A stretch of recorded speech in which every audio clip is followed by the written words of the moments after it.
The Sinking of the Titanic and Other Great Sea Disasters, edited by Logan Marshall. Chapters 2 and 3. The most sumptuous palace afloat, dimensions of the Titanic, capacity, provisions for the comfort and entertainment of passengers, mechanical equipment, the army of attendants required. The statistical record of the great ship has news value at this time. Early in 1908, officials of the White Star Company announced they would eclipse all previous records in shipbuilding with a vessel of staggering dimensions. The Titanic resulted.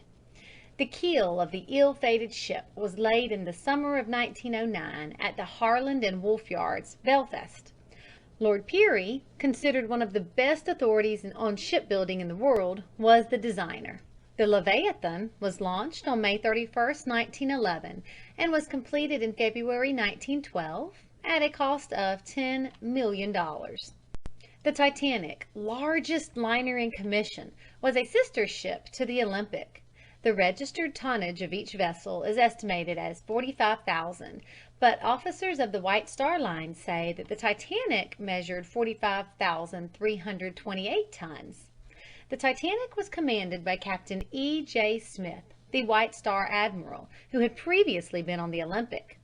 She was 882.5 long, or about 4 city blocks, and was 5,000 tons bigger than a battleship, twice as large as the dreadnought Delaware. Like her sister ship, the Olympic, the Titanic was a 4-funneled vessel and had 11 decks. The distance from the keel to the top of the funnels was 175 feet.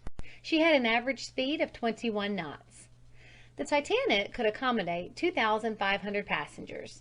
The steamship was divided into numerous compartments, separated by 15 bulkheads. She was equipped with a gymnasium, swimming pool, hospital with operating room, and a grill and palm garden. Carried crew of 860.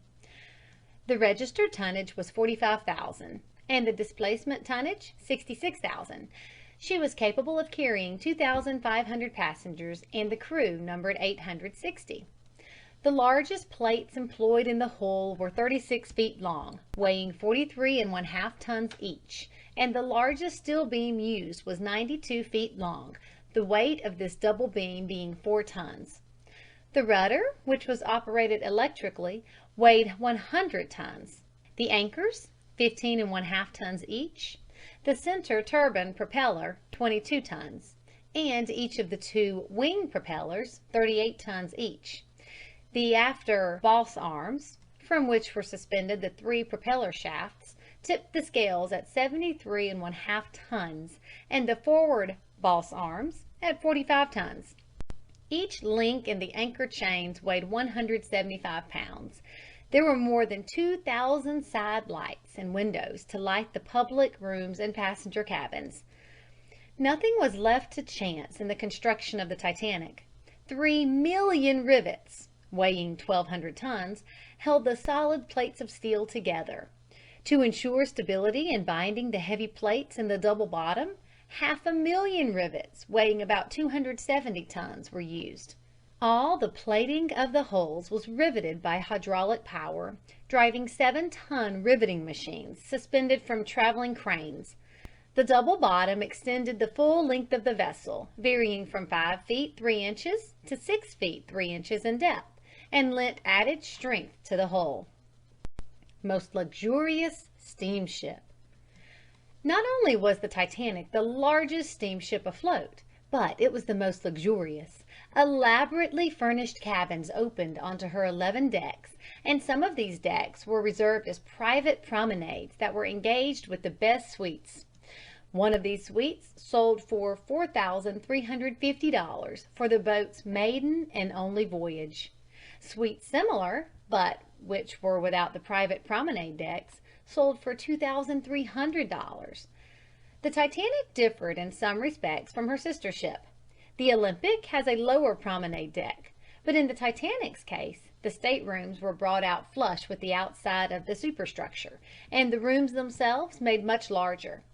The sitting rooms of some of the suites on this deck were 15 by 15 feet. The restaurant was much larger than that of the Olympic, and it had a novelty in the shape of a private promenade deck on the starboard side, to be used exclusively by its patrons. Adjoining it was a reception room where hosts and hostesses could meet their guests. Two private promenades were connected with the two most luxurious suites on the ship. The suites were situated about amidships, one on either side of the vessel, and each was about 50 feet long. One of the suites comprised a sitting room, two bedrooms, and a bath. These private promenades were expensive luxuries. The cost figured out something like $40 a front foot for a 6 days voyage. They, with the suites to which they are attached, were the most expensive transatlantic accommodations yet offered. The engine room.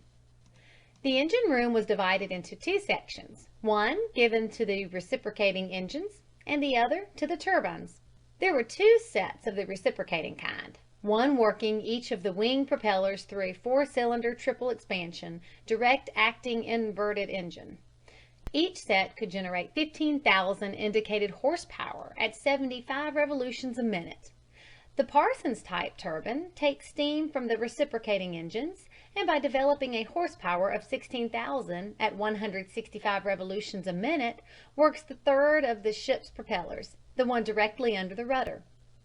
Of the four funnels of the vessel, three were connected with the engine room, and the fourth or after funnel for ventilating the ship, including the gallery.